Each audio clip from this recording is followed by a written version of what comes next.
How's it going, and welcome to The Guitar Effect. My name's Rob. So in this episode we're going to be talking about my new guitar, my Squier FSR Classic Vibe Thinline Telecaster, namely this one. But before we do, I'll ask you to please like and subscribe. So this is actually my fourth Telecaster. I have a 72 Thinline, which is again a Thinline body, similar type of pickguard, but with two humbuckers. Wide range humbuckers. I have a kind of standard 60s Telecaster with standard Telecaster pickups, and then I have a parts cast that I built which has a P90 in the neck and a DiMarzio Chopper T humbucker in the bridge. It's like a heavy sounding Telecaster. This one I have bought from Andertons in the UK from my originals band because I wanted a Telecaster for that band, and in that band I play black guitars. So and I really like thin lines, I really like the tone characteristics, and I really like this type of pickguard. This was £320 sterling, which I think is a real steal. So I wanted something that had a single coil sound. I considered getting a Strat for a while, and then when I came across this on the Andertons website, I was just blown away by the deal. I actually put a Classic Vibe Squier neck on the parts caster that I built, and I absolutely adore that neck, so I was hoping it's the same neck, and it is. So yeah, it has a really cool black sparkle finish with this anodised silver pickguard, standard tele configuration but with an F-hole. So I will stick some photographs up on the screen now and read you out the specs. So starting with the body is NATO, and the finish is a gloss polyurethane black sparkle, and they say on the website actually that it's some sort of particular type of finish that makes the guitar look aged. I don't know if I agree with that or what the philosophy behind that is, but I will say that the body really looks lovely. Then the neck is a maple neck with a tinted gloss urethane finish. It's a C shape with a 25.5 inch scale length, standard Fender scale length. The fingerboard is Indian Laurel with a 9.5 inch radius with 21 narrow tall frets. The pickups are Fender designed Alnicos, single coil, both neck and bridge. Has a master volume and master tone, both which respond well. And it has a 3-position selector, same as any other Telecaster. It has a 3-saddle vintage style through body stringing bridge. The hardware is nickel. The tuning heads are vintage style. And it has a 1-ply anodized aluminium pickguard.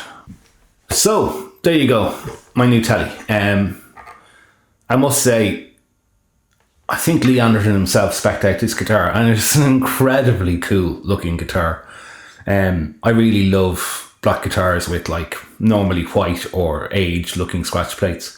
I'm debating whether to keep this anodized silver or to change it for a sort of aged white scratch plate to match this very cool binding on the body. But yeah, so really happy with this guitar now, and let's take a listen to it. Here you go. I'm playing through the Koch Studio Tone 20. In this case, I'm on the dirty channel. EQ's flat, the bright switch is off, right?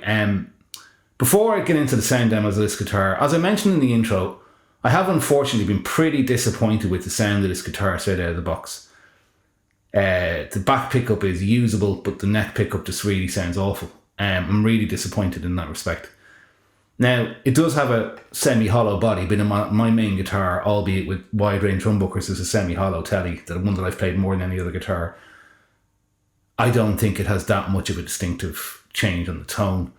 The neck pickup is just really disappointing. Now, what I'm going to do is I'm going to play a part on this guitar, and then I'm going to grab my white standard Mexican 60s reissue Tele and play the same part, which has in effect not the same pickups, but like the same type of standard Tele pickups to show what the tone difference is. And another thing is, this guitar is almost certainly strung with 9s. I never play 9s. To me, the experience of playing this guitar feels really tinny and awful, and the strings are way too light. Incidentally, it came with quite a high action, and I reckon that was maybe to compensate for the low string tension. So anyway, I'm going to do that first. I'm going to play the part on this guitar, then I'm going to play it in the white guitar to show you the tonal difference. Then I'm actually going to stop filming and go off and change the strings to the Dario 10s and see if it makes a difference, and continue the sound demo then. So here's the part I'm going to play straight onto the neck pickup. A little bit of gain on the amp.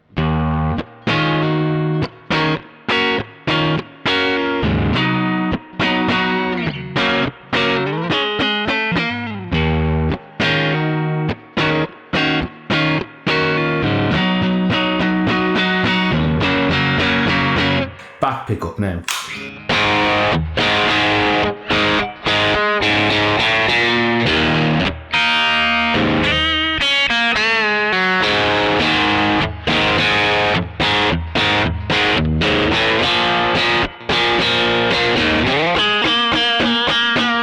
Okay, I'm going to grab my regular Telecaster now and play the exact same thing. Okay, so the strings on this guitar are older, obviously, and they're 11s on this guitar, but the pickups are the same style of pickups, right? So on the neck pickup, playing the exact same thing.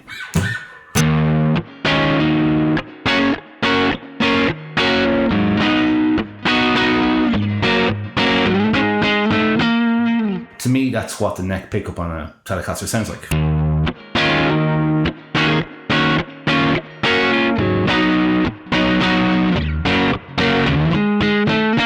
Back pickup.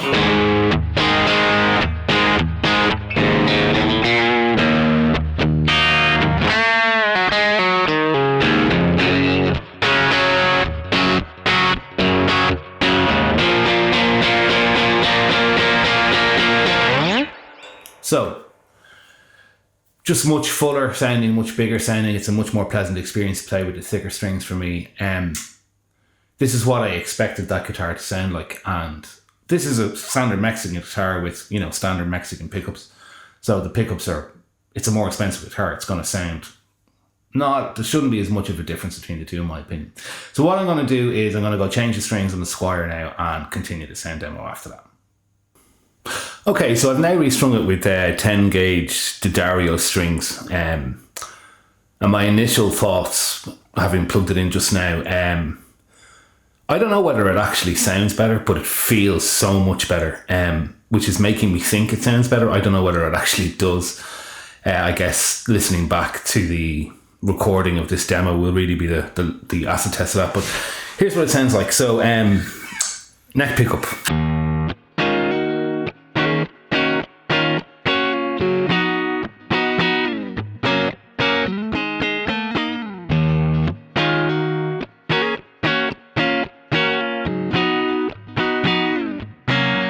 Back pickup.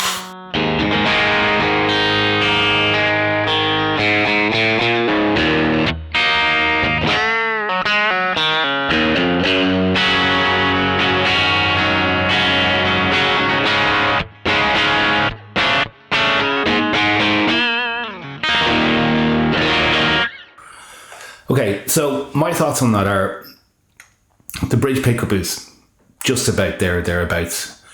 The neck pickup is still lacking a bit of sort of mid-range and power to me.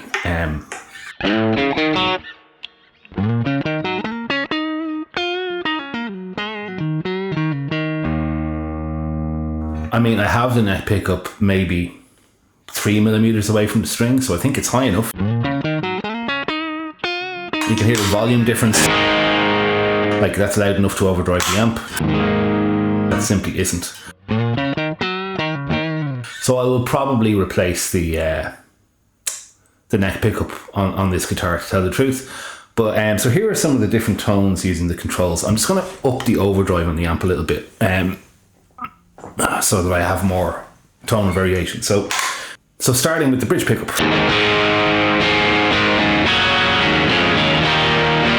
Sounds like a Telecaster rolled the tone off a little bit.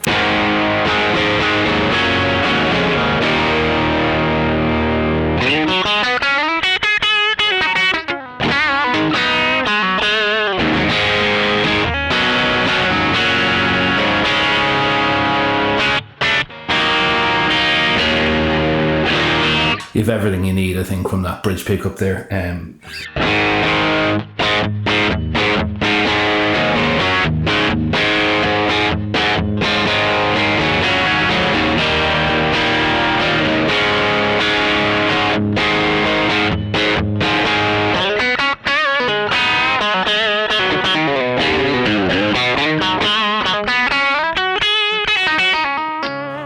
So I think it has that spank, it has that kind of very much Telecasteristic, tele characteristic maybe, and the volume knob works well.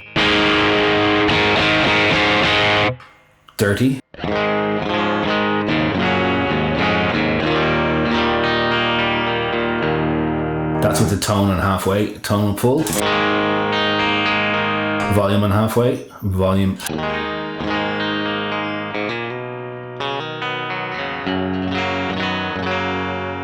One thing I'll say is apologies, but I haven't had time to re-intonate the guitar for adjusting for the string gauge, so it's going to be a little difficult to get it perfectly in tune.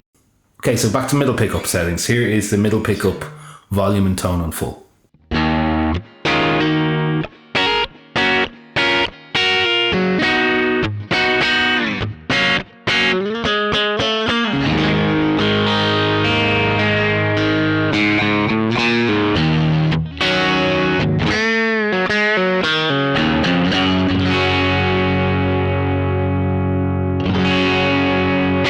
Pretty cool, sort of in between. I don't know. I don't think it's out of phase, but an in between kind of pick single coil sound.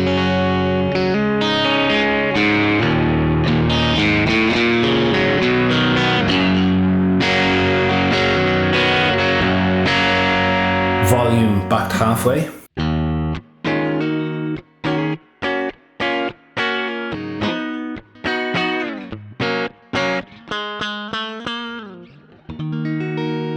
Really nice in-between sound. A little bit more volume. A little bit less. Volume control works very well. So tone control.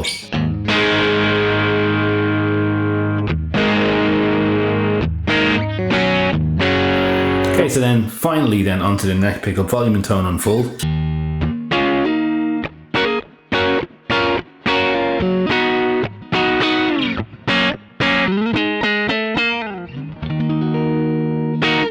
Tone rolled off slightly.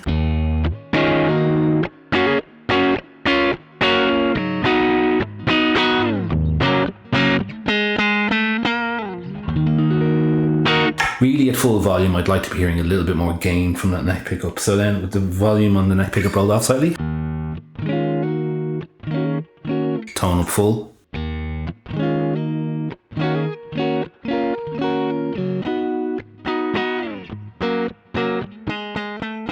One thing I will say is the volume and tone work really well from the perspective of when you roll the neck pickup or any pickup off, it does take away some of the top end, which I actually find beneficial for when you're using the volume knob method to control the amount of gain. And on the back pickup, for example, you can have a snarling distorted tone if you want it, but then when you roll off, it becomes a little bit less top endy.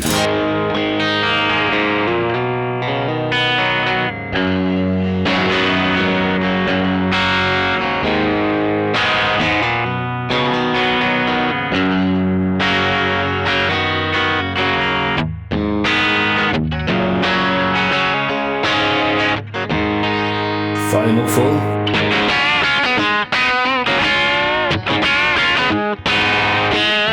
So I didn't use the tone control there at all. When the volume was backed off, it was a little bit more tame, and then when I pushed the volume up full, that really snarling top end came in. So yeah, I think with the new strings on, needs an action adjustment, or an intonation adjustment, I should say. I've lowered the action. The action's playing really nicely. I'm really happy. I will say it's interesting that the strings that it shipped with made such a huge difference to me in terms of the way they sounded. So that's a bit disappointing, but I think once you put a new nice set of strings in it, sounds great. So there you go.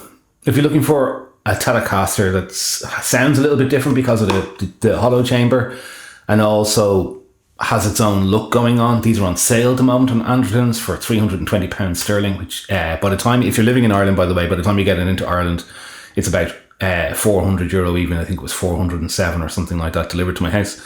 Euros, that is. I think this is a great Telecaster.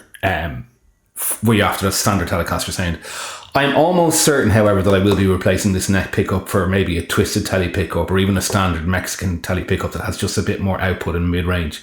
I'm a little bit disappointed with the sound of the neck pickup, but it's fine at the moment when I've put the new strings on, but I think I will be replacing this. Totally happy with the bridge pickup, and the volume and tones, which are so important on a Telecaster, work really well on this guitar. So to close, highly recommend this Squier Classic Vibe Thinline Telecaster. So there you go. Thanks for watching as always, and please like and subscribe. And I guess I'll see you in another video again soon. Cheers. Bye bye.